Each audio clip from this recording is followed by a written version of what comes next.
ಮಕ್ಕಳೇ, ಈ ವಿಡಿಯೋದಲ್ಲಿ ನಿಮ್ಮ ಪರೀಕ್ಷೆಗೆ ಕೇಳುವಂತಹ 2 ಅಂಕದ ಪ್ರಶ್ನೆಗಳಿಗೆ ಉತ್ತರ ನೋಡೋಣ. ಯಾವ ರೀತಿಯಾಗಿ ಉತ್ತರ ಬರೀಬೇಕು ಮಕ್ಕಳೇ, ಇದನ್ನು ನೀವು ಸರಿಯಾಗಿ ಪ್ರಾಕ್ಟೀಸ್ ಮಾಡಿ. ಮುದ್ದು ಮಕ್ಕಳೇ, 1ನೆಯ ಪಾಠ ಒಣಮರದ ಗಿಳಿ. ಈ ಪಾಠದ ಎರಡು ಅಂಕದ ಪ್ರಮುಖ ಪ್ರಶ್ನೆಗಳು. 1. ಇಂದ್ರನ ಮಾತಿಗೆ ಗಿಳಿ ನೀಡಿದ ಸಮರ್ಥನೆ ಏನು? ಉತ್ತರ: ಈ ಒಣಮರ ನನಗೆ ಹಲವಾರು ವರ್ಷದಿಂದ ನನಗೆ ಹಣ್ಣು ಕೊಟ್ಟಿದೆ, ಆಶ್ರಯ ಕೊಟ್ಟಿದೆ, ನೆರಳು ಕೊಟ್ಟಿದೆ, ಮನಸ್ಸಿಗೆ ಮುದ ಕೊಟ್ಟಿದೆ. ಆದರೆ ಈಗ ಇದಕ್ಕೆ ರೋಗ ಬಂದಿದೆ. ನನಗೆ ಸಹಾಯ ಮಾಡಿದ ಈ ಮರಕ್ಕೆ ಬಿಟ್ಟು ಹೋಗಲಾರೆ. 2ನೇ ಪ್ರಶ್ನೆ, ಗಿಳಿ ಕೇಳಿದ ವರ ಯಾವುದು? ಉತ್ತರ: ಇಂದ್ರ ಮಹಾರಾಜ ಈ ಒಣಮರವನ್ನು ಮೊದಲಿನಂತೆ ಹಸಿರಿನಿಂದ ನಳನಳಿಸುವ ಫಲಪುಷ್ಪ ಭಾರದಿಂದ ಬೀಗುವ ವರ ದಯಪಾಲಿಸು. ಅದರ ಈಗಿನ ಅವಸ್ಥೆ ನೋಡಲಾರೆ. ಹಸಿ ಮಸಿ ಕೃಷಿ ಪಾಠದ 2 ಅಂಕದ ಪ್ರಶ್ನೆಗಳು. ಅದರಲ್ಲಿ 1. ದೇಶದ ರಕ್ಷಣಾ ಪಡೆ ಪ್ರಬಲವಾಗಿರಬೇಕು, ಏಕೆ? ಉತ್ತರ: ನಮ್ಮ ದೇಶದ ರಕ್ಷಣಾ ಪಡೆ ಪ್ರಬಲವಾಗಿರಬೇಕು. ಇಲ್ಲದಿದ್ದರೆ ಬೇರೆ ದೇಶದವರು ಆಕ್ರಮಣ ಮಾಡಿ ತಮ್ಮ ಗುಲಾಮರನ್ನಾಗಿ ಮಾಡಿಕೊಂಡು ಸರ್ವಾಧಿಕಾರಿಯಾಗಿ ಆಳುತ್ತಾರೆ. 2ನೇ ಪ್ರಶ್ನೆ ನೋಡೋಣ. ಕೃಷಿಕರು ಭೂಮಿ ಉಳುವುದಿಲ್ಲ ಎಂದು ಸತ್ಯಾಗ್ರಹ ಮಾಡಿದರೆ ಏನಾಗಬಹುದು?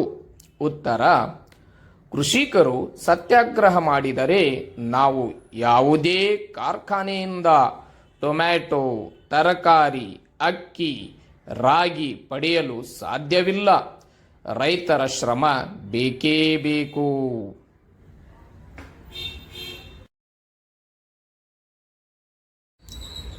ಗಾನಯೋಗಿ ಪಂಡಿತ್ ಪುಟ್ಟರಾಜ ಗವಾಯಿ ಪಾಠದ 2 ಅಂಕದ ಪ್ರಶ್ನೆಗಳು. ಅದರಲ್ಲಿ 1. ಪುಟ್ಟರಾಜರು ಕಣ್ಣುಗಳನ್ನು ಕಳೆದುಕೊಂಡದ್ದು ಹೇಗೆ? ಉತ್ತರ: ಪುಟ್ಟರಾಜರು 6 ತಿಂಗಳು ಇದ್ದಾಗ ಕಣ್ಣಿಗೆ ರೋಗ ಬಂದು ಪರಿ ಬಂತು. ಅದಕ್ಕೆ ತುಳಸಿ ಮುಟ್ಟಿಸುವಾಗ ಕೈ ಜಾರಿ ಕಣ್ಣಿಗೆ ಬಿದ್ದು ಕಣ್ಣಿನ ಗುಡ್ಡೆ ಹರಿದು ಅಂಧರಾದರು. ಈಗ 2ನೇ ಪ್ರಶ್ನೆ, ಪುಟ್ಟರಾಜ ಗವಾಯಿಗಳು ಪಂಚಾಕ್ಷರ ಗವಾಯಿಗಳ ಶಿಷ್ಯನಾದುದು ಹೇಗೆ?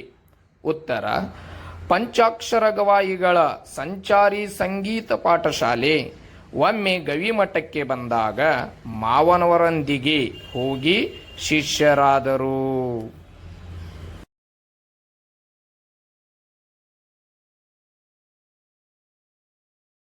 ಕಾಫಿ ಕಪ್ಪು ಪಾಠದ ಪ್ರಶ್ನೆಗಳು. 1ನೇ ಪ್ರಶ್ನೆ, ಹೆಡ್ ಮಾಸ್ತರರು ತಂದಿಟ್ಟ ಟ್ರೈನಲ್ಲಿ ಯಾವ ತರಹದ ಕಪ್ಪುಗಳಿದ್ದವು? ಉತ್ತರ: ಅತ್ಯಂತ ಬೆಲೆ ಬಾಳುವ ಚೈನಾ ಪಿಂಗಾಣಿ, ಕೆಲವು ಸುಂದರ ಗಾಜಿನವು, ಕೆಲವು ಪ್ಲಾಸ್ಟಿಕ್ ಕಪ್ಪುಗಳು, ಇನ್ನೂ ಕೆಲವು ಬೆಲೆ ಬಾಳದ ಗಾಜಿನ ಮತ್ತು ಸ್ಟೀಲ್ ಕಪ್ಪುಗಳು. 2ನೇ ಪ್ರಶ್ನೆ ನೋಡೋಣ. ಹಿರಿಯ ವಿದ್ಯಾರ್ಥಿಗಳು ಹೆಡ್ ಮಾಸ್ತರರ ಬಳಿ ಯಾವ ವಿಚಾರಗಳನ್ನು ಹೇಳಿಕೊಳ್ಳುತ್ತಿದ್ದರು? ಉತ್ತರ: ಎಲ್ಲ ಕಡೆ ವ್ಯಾಪಾರ ಕಡಿಮೆಯಾಗುತ್ತಿದೆ, ರೂಪಾಯಿ ಬೆಲೆ ಕುಸಿಯುತ್ತಿದೆ, ಹಣಕ್ಕೆ ಬೆಲೆಯೇ ಇಲ್ಲ, ಮಕ್ಕಳು ಬೆಳೆಯುತ್ತಿದ್ದಾರೆ, ಅವರನ್ನು ಅರ್ಥ ಮಾಡಿಕೊಳ್ಳುವುದೇ ಕಷ್ಟ. ಹೀಗೆ ತಮ್ಮ ಕಷ್ಟಗಳು ಹೇಳಿಕೊಳ್ಳುತ್ತಿದ್ದರು. ನನ್ನ ಗೋಪಾಲ ಪಾಠದ ಪ್ರಶ್ನೆಗಳು. 1. ಗೋಪಾಲನು ಹೂಬನದ ಸೊಬಗನ್ನು ಯಾವ ರೀತಿ ವರ್ಣಿಸಿದ್ದಾನೆ? ಉತ್ತರ: ಬನದಲ್ಲಿ ಏನಮ್ಮ ಸೊಗಸು, ಏನು ಆನಂದ, ಮಲ್ಲಿಗೆಯ ಹೂವು, ಕೇದಗೆಯ ಹೂವು, ಸಂಪಿಗೆಯ ಹೂವು, ಪರ್ವತ ಬಾಳೆ ಹೂವು, ಗೋರಂಟೆ ಹೂಗಳು ಸಾವಿರಾರು ಮಳೆಬಿಲ್ಲು ಸೇರಿ ಕುಣಿದಂತೆ ಕಾಣುತ್ತಿದ್ದವು. 2ನೇ ಪ್ರಶ್ನೆ, ಗೋಪಾಲನ ತಾಯಿ ಬಡತನದಲ್ಲಿ ಹೇಗೆ ಜೀವನ ನಡೆಸುತ್ತಿದ್ದಳು? ಉತ್ತರ: ಗೋಪಾಲನ ತಾಯಿ ಒಬ್ಬ ಬಡ ವಿಧವೆ. ಹಗಲಿರುಳು ಚರಕ ನೂಲುತ್ತಾ ಒಂದು ಸಣ್ಣ ಗುಡಿಸಲಿನಲ್ಲಿ ಗಂಜಿ ಉಂಡುತ್ತಾ ಮಗನಿಗೆ ಆಳು ನೀಡದೆ ಜೀವನ ಸಾಗಿಸುತ್ತಿದ್ದಳು.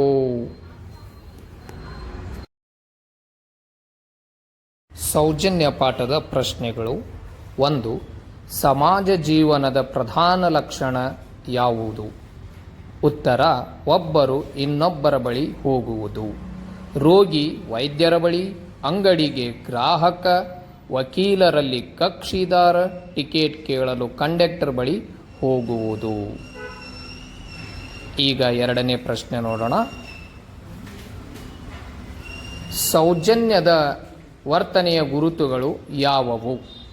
ಉತ್ತರ: ಬೇರೆಯವರ ಮಾತು ತಾಳ್ಮೆಯಿಂದ ಕೇಳಬೇಕು, ಮೃದುವಾದ ಮಾತು ಇರಬೇಕು, ಹಾಗೂ ಕೆಲಸ ಆಗಲಿ ಅಥವಾ ಇಲ್ಲ ಸೌಜನ್ಯದಿಂದ ಇರಬೇಕು.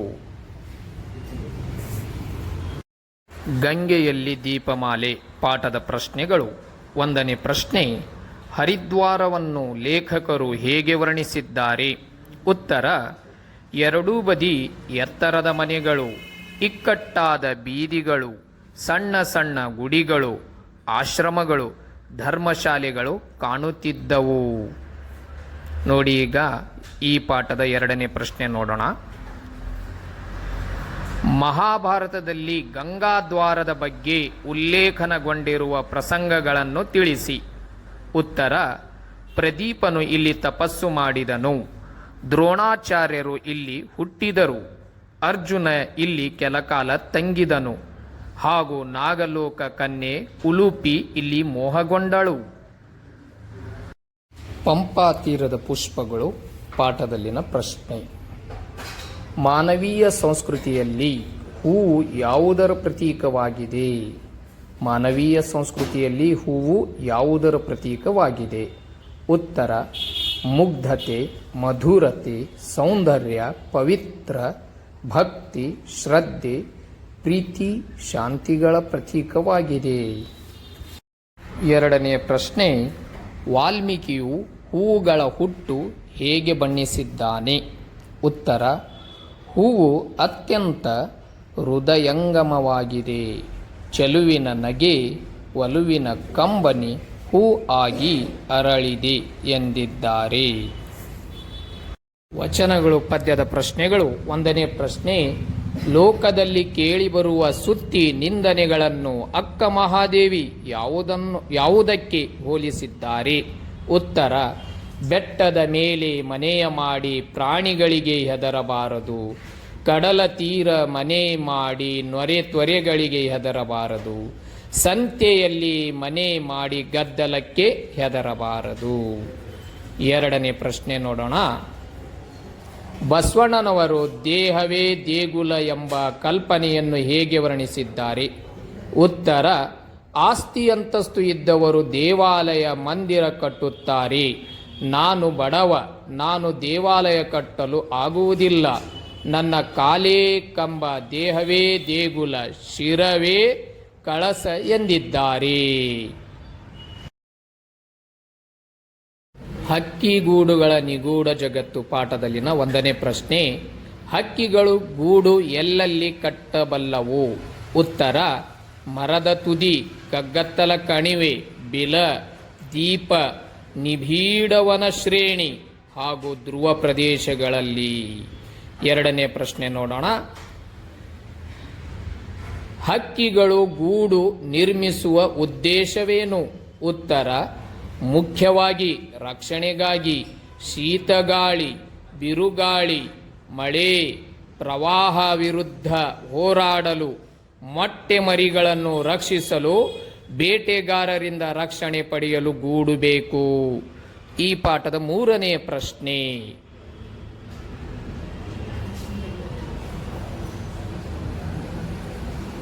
ಮೂರನೆಯ ಪ್ರಶ್ನೆ ನೋಡೋಣ.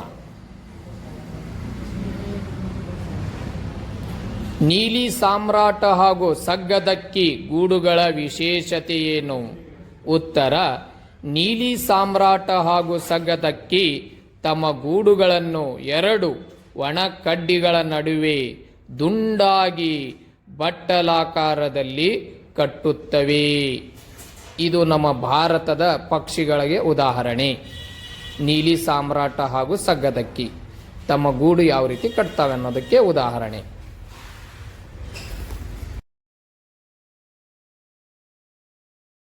ಪಾಠ ಕಳ್ಳರ ಗುರು. ಅದರಲ್ಲಿನ ಪ್ರಶ್ನೆ 1. ವೈದ್ಯರು ಭೀಮನಾಯಕನ ಮಗುವಿನ ಪ್ರಾಣ ಹೇಗೆ ಉಳಿಸಿದರು? ಉತ್ತರ: ವೈದ್ಯರು ಮಗುವಿನ ನಾಡಿ ಮಿಡಿತ ಹಿಡಿದು ಜ್ವರ ಪರೀಕ್ಷಿಸಿದರು. ಮಗುವಿಗೆ ಔಷಧೀಯ ಮಾತ್ರೆ ಕೂಡಿಸಿ ಹಾಗೂ ಇಡೀ ರಾತ್ರಿ ಹುಡುಕಿ ತಂದ ಎಲೆಗಳ ರಸ ಮಾಡಿಸಿ ಕುಡಿಸಿ ಪ್ರಾಣ ಉಳಿಸಿದರು. ಎರಡನೇ ಪ್ರಶ್ನೆ, ಕಳ್ಳರ ಗುರುವಿನ ಮನ ಪರಿವರ್ತನೆ ಹೇಗಾಯಿತು?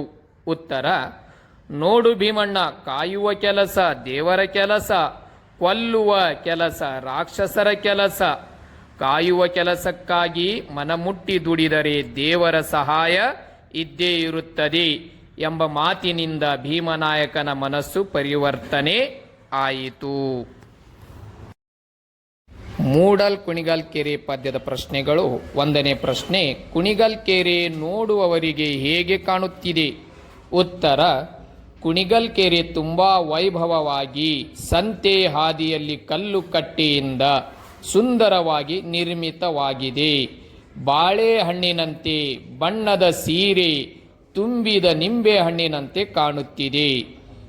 ಎರಡನೇ ಪ್ರಶ್ನೆ, ಬಾಳೆ ಮೀನು ಬೊಬ್ಬೆ ಹೊಡೆಯಲು ಕಾರಣವೇನು? ಉತ್ತರ, ಕುಣಿಗಲ್ ಕೆರೆಯಲ್ಲಿ ಮೀನುಗಳು ಹೆಚ್ಚಾಗಿ ಇವೆ. ಈ ಮೀನುಗಳನ್ನು ಹಿಡಿಯಲು ಬಲೆ ಹಾಕಿದಾಗ ಬಲೆಯಲ್ಲಿ ಸಿಲುಕಿಕೊಂಡ ಮೀನುಗಳನ್ನು ನೀರಿನಿಂದ ಮೇಲಕ್ಕೆ ಎತ್ತಿದಾಗ ನೆಗೆದಾಡುವ ಪರಿಯನ್ನು ಬೊಬ್ಬೆ ಹೊಡೆದಾವೆ ಎಂದು ವರ್ಣಿಸಲಾಗಿದೆ. ಬೋಧಿ ವೃಕ್ಷದ ಹಾಡು ಪದ್ಯದಲ್ಲಿ 2 ಅಂಕದ ಪ್ರಶ್ನೆ, ಸಿದ್ಧಾರ್ಥನಿಗೆ ನಾಡಿನರ್ಥ ತಿಳಿದ ಸಂದರ್ಭದಲ್ಲಿ ಕವಿ ಏನೆಂದು ಬಣ್ಣಿಸಿದ್ದಾರೆ? ಉತ್ತರ, ಸಿದ್ಧಾರ್ಥ ಮಡದಿ ಮಗು ಹಾಗೂ ಅರಮನೆಯ ಮೋಹ ತೊರೆದು ಕಾಡು ಕಾಡು ಅಲೆದ ಅಮಗೆ ನಾಡಿನರ್ಥ ಹೊಳೆಯಿತು. ಕೋಗಿಲೆಯ ಹಾಡದಂದು ದೂರದಿಂದ ಕೇಳಿತು, ಬೆಳ್ಳಿ ಚುಕ್ಕಿ ಆಗತಾನೆ ಬೆಳಗಿತು, ಬೋಧಿ ವೃಕ್ಷದಲ್ಲಿ ಮಹಾಬೆಳಕೊಂದು ಕಂಡಿತು.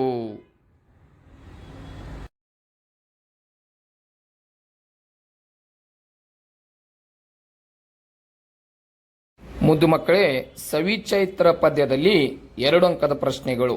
ಯಾವುದೇ ಕೇಳಿದರೂ ಕೂಡ ಉತ್ತರ ಇದೇ ಬರೀರಿ, ಅಂಕ ಸಿಗುತ್ತೆ. ಯಾವುದೇ ಪ್ರಶ್ನೆ ಕೇಳಿ. ಒಂದು ಪ್ರಶ್ನೆ ಉದಾಹರಣೆಯಾಗಿ, ಯುಗಾದಿ ತಂದ ಸಂಭ್ರಮವೇನು? ಈ ಪ್ರಶ್ನೆಗೆ ಉತ್ತರ, ಯುಗಾದಿಯಲ್ಲಿ ನೆಲದಮ್ಮ ನವವಧುವೆಯಂತೆ ಕಾಣುವಳು. ಆಗ ಪಕ್ಷಿಗಳ ಚಿಲಿಪಿಲಿ ಕಲರವ, ಪ್ರಾಣಿಗಳ ಸಂಭ್ರಮ, ಜಗಕ್ಕೆ ಹೊಸ ಕಳೆ ಬರುತ್ತದೆ. ಯುಗಾದಿಯ ಸಂದರ್ಭದಲ್ಲಿ ಬೇವು ಬೆಲ್ಲ ಹಂಚುತ್ತಾರೆ. ನೋಡಿಕೊಳ್ಳಿ ಒಮ್ಮೆ.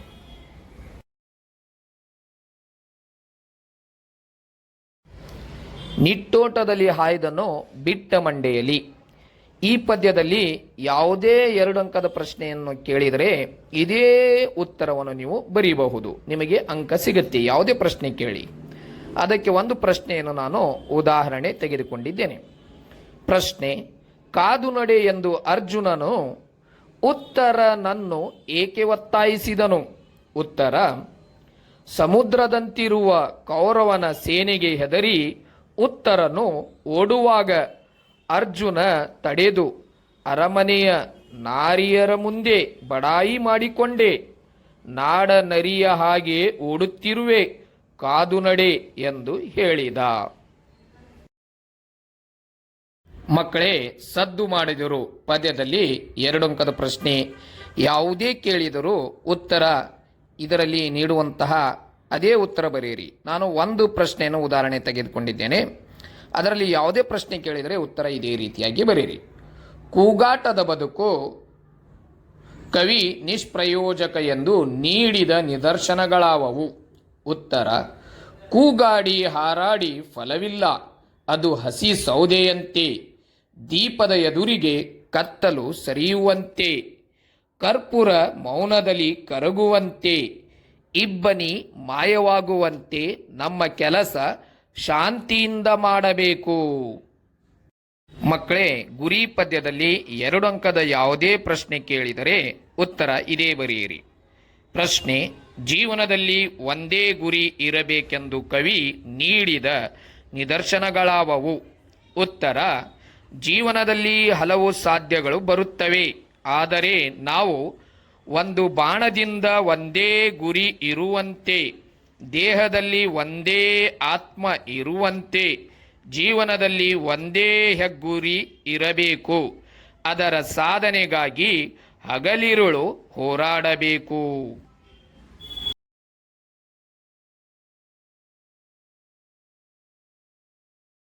ಮುದ್ದು ಮಕ್ಕಳೇ, ಹೊಂಗೆ ಬೇವುಗಳ ಹಾಡು ಪಾಠದ 2 ಅಂಕದ ಪ್ರಶ್ನೆ. ಒಂದನೆಯದ್ದು, ಹೊಳೆಯ ದಂಡೆಯ ಸಾಲಿನಲ್ಲಿ ಯಾವ ಯಾವ ನೆನಪು ಇವೆ? ಉತ್ತರ, ಹೊಳೆಯ ದಂಡೆಯ ಸಾಲಿನಲ್ಲಿ ರಾಜ್ಯ ಹುಟ್ಟಿ ರಾಜ್ಯ ಉರುಳಿ ಸಾಗಿ ಸಾಗಿ ಬಂದ ಶತಮಾನಗಳ ನೇಗಿಲ ಯೋಗಿ ಹಾಡು ಇದೆ. ಈಗ 2ನೇ ಪ್ರಶ್ನೆ. ಈ ಲೋಕ ಯಾವ ರೀತಿ ಸಂತೋಷದಾಯಕವಾಗಿದೆ ಎಂದು ಕವಯಿತ್ರಿ ಹೇಳಿದ್ದಾರೆ? ಉತ್ತರ, ಈ ಲೋಕವ ಬಣ್ಣ ಬಣ್ಣ ಚಿಟ್ಟೆ ಹಾರಿ ಭೃಂಗದ ಸಂಗೀತ ಕೇಳಿ ಕೆಳಗೆ ಹೊಂಗೆ ಜೀವವು ಹಾಸಿಗೆ ಗಮಗಮಿಸೋ ಗಮಲಿನಲ್ಲಿ ನಾಳೆಯ ಕೂಸು ಅಡಗಿದೆ.